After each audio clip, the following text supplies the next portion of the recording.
What's up, guys, and welcome back to my channel. I'm here on the Santa Cruz Beach Boardwalk on a unusually hot heat wave we're having in California. But today here I've got my son, Elijah. Say hi, Elijah. He's gonna be shooting my Canon SureShot 85, which I've had for like 30 years. Inside that camera is a roll of Ilford FP4 because it is a crazy bright day today, as it is often in California. I've got the Leica M11 with a 35 Summilux. I'm gonna be shooting the same shots he is shooting, and our goal today is to compare Ilford FP4 to the new Ilford FP4 preset from Very Good Presets. So let's get out here, we're gonna shoot a little, and we're gonna check it out. Whatever he shoots, I'm gonna shoot as well.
You guys may remember last month or so, I did a video talking about posing, and I had this awesome model, Ella Rose, with me. Now she's down visiting us here in the Bay Area, so we're taking her to all of our favorite spots, Santa Cruz being one of them. It's also really hot and really crowded today. Those are not my favorite things.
All right, guys, so we're here in the studio, and in typical California fashion, what was a heat wave just a little bit ago when I recorded that video has now completely flipped around, and it's freezing in California, and that's how it goes in the Bay. So, yeah, ready for the cold weather today.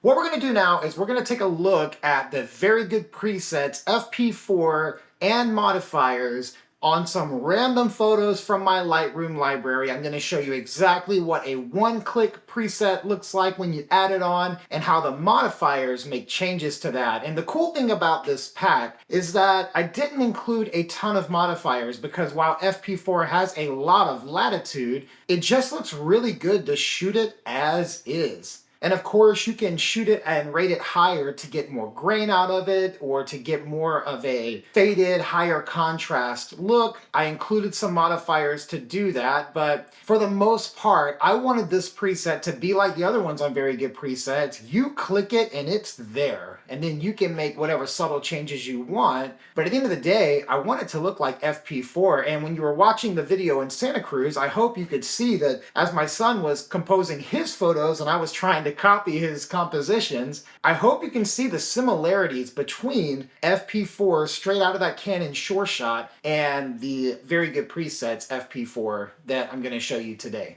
And of course, I need to add the disclaimer that film and digital are completely different things, and that while we can create things in the style of film, we really can't replicate film completely. So let's go ahead and jump in and we will take a look at Lightroom. So if we look here, we'll see at the very beginning at the top, of course, we have FP4, the base preset. This is meant to be a one-click preset, and when you click it, it should get you pretty close to what FP4 looks like if you exposed correctly, which we'll see that play out.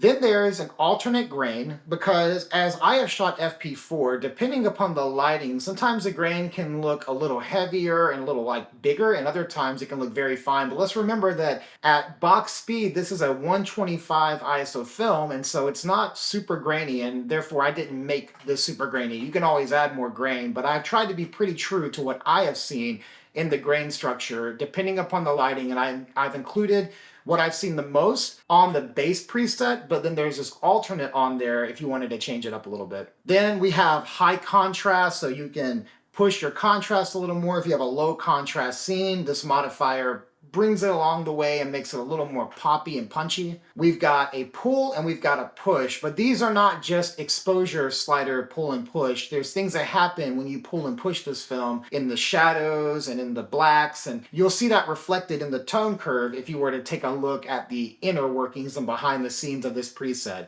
Which, by the way, I just want to add, I think that I learned so much about color grading and how to work Lightroom over the years by taking a look at some of my favorite presets and seeing how they acquired this look. And it's really cool when I hear from you about the ways you've modified these presets to work better for you, or what you've learned from diving in under the hood. And I hope you guys know that I really want you to do that. I hope even if you don't use the presets, if you pick them up and you're not in love with the look, that you can at least learn something on how I got the look. I've always found that information very valuable. If you were to see how many presets I've bought over the years, it would probably be embarrassing.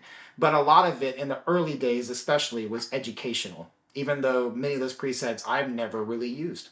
So let's go ahead and we will look at this photo. And the first thing I want to point out is if we look at the exposure, you'll see that this is a very decently exposed photo. A lot of information in the middle. It's not overexposed. It's not really underexposed. Maybe just a touch. This was all, of course, shot on the Leica M11 with the 35 Summilux, I believe. Let's confirm that. Yep. Let's go ahead and put on FP4. Now you have this film look, this FP4.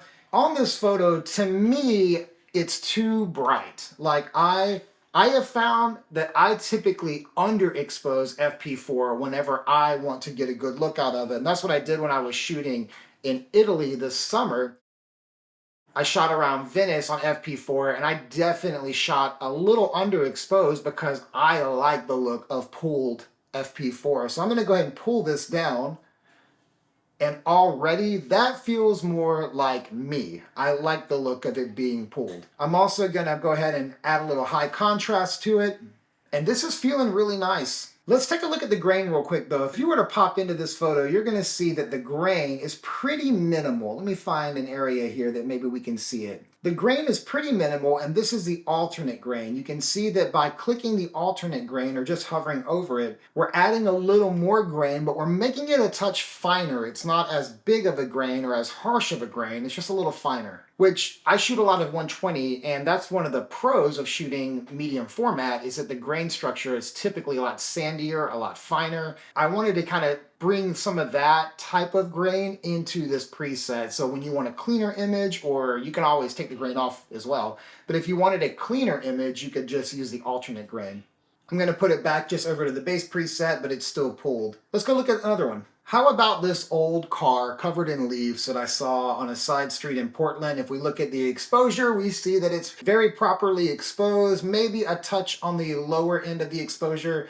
Let's put on FP4. And to me, this photo, one click, is locked and loaded and ready to go. I really think this looks just like FP4 film when I shoot it, and I'm very happy with this. I think it looks pretty wonderful. And again, if we were to look at the grain structure, we're gonna see that it's pretty fine and pretty minimal. If we have that alternate grain on there, you can see it's a little sandier, a little finer, and it looks really nice. You can see the difference between these two here. If you look in the shadows just with the wheel well, you can see the original grain and the alternate grain. And look, you're probably thinking this is a very small tweak, but small tweaks really can make a difference. Let's keep on rolling in here. We'll do a portrait here and see how FP4 looks on portraits. This is my buddy Tim. We were in Yosemite last week. If I put on FP4, we've got a nice black and white monochromatic look here, but this one, you can look at the histogram at the top and see that it is a bit underexposed. And so we're gonna push this one, brightens it up a little bit, and looks a lot nicer.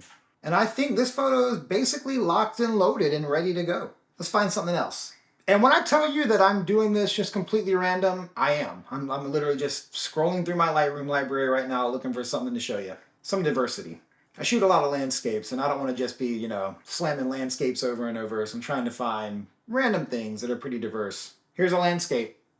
This is a photo that I didn't use in my gallery from Olympic. I used this one, but here we go. Let's put FP4 on this photo here, and it looks really nice. It's very even toned. It feels good. Maybe in a photo like this, I might bring the contrast up a little bit. Let me just hover over the contrast so you can kind of see what it's doing here. Now, you might notice here that the contrast slider is not changing a ton. And that's because contrast happens in many places in Lightroom, and I'm getting that contrast look not necessarily on the slider, but more on the curve and in a few other places as well.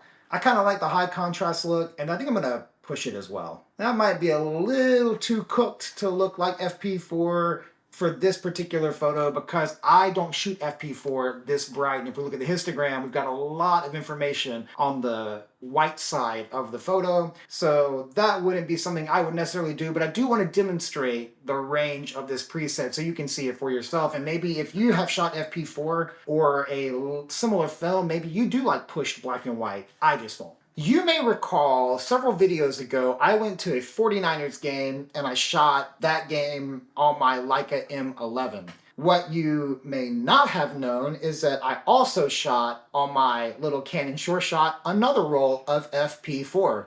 This was another test that I did, and honestly, like, if I could have done the comparison video there, I think I would have, because those shots were, I think, when I realized that I had made the preset where I wanted it to be.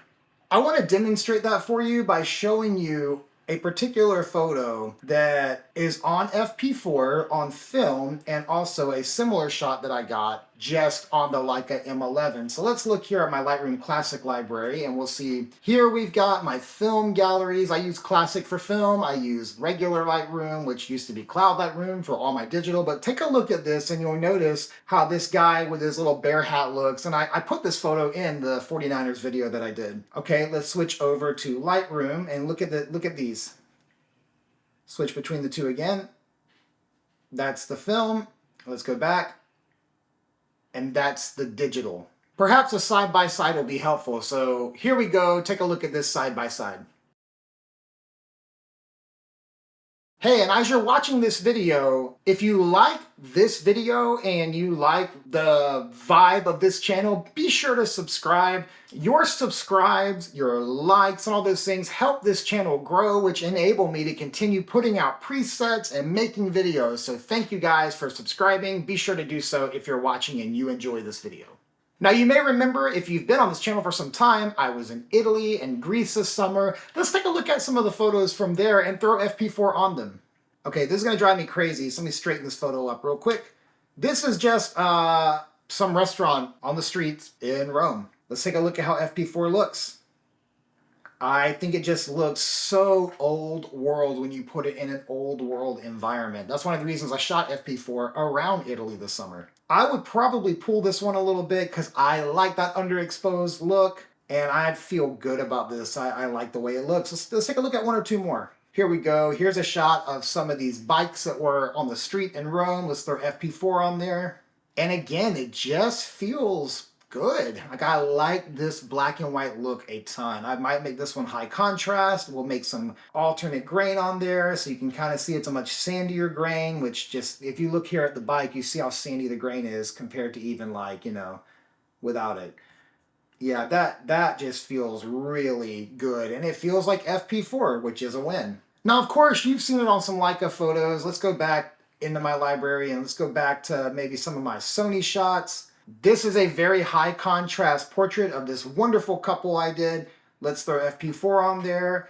And you'll notice that some of the contrast is lost when you put on a preset like this in a high contrast setting. And that is very true to FP4 in general. I honestly don't know if I would do much to this. Now, personally, maybe I would tweak the shadows a little bit, just bring them up just to make them pop a little more, but then I might go in and add more contrast back. So I just brought the shadows up a touch and then I added the high contrast modifier and I think it just looks like fantastic. And this was shot on a Sony a7R III. Let's go back even further in my library to the early days when I was shooting more Canon. Let's take a look at this really ugly shot of Seattle from like 6 years ago. We'll throw on FP4. This is a Canon file, and I honestly think that looks fantastic. I would probably push it. There, I mean, we're locked and loaded on this, and this was shot on a Canon 6D, and that's a very old camera at this point, with the nifty 50.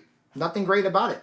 And yet the preset looks fantastic on Canon files. Let's take a look at it on a Fuji file. Let me pull up back when I had the X-T3 for a little while. Okay, on the Fuji X-T3, we're gonna look at this photo of my friend Nick in the Badlands. This is a pretty old photo shot on a pretty old camera. Let's throw on FP4 and we will push it and we will make this one high contrast and throw a little alternate grain on there. And I think it looks awesome. This is like print ready. I hope you're seeing that this preset really transfers well across all of the systems. I intentionally tested that way. If you wanted to see it on a more modern Fuji camera, let me pull up when I had the Fuji X100V, which is all of the rage these days. I just never bonded with it. I wanted to, but it never worked out. Here is a shot of Amanda in our kitchen, and of course the white balance was way off because I had been shooting JPEG and then I flipped it to RAW and forgot to change the white balance.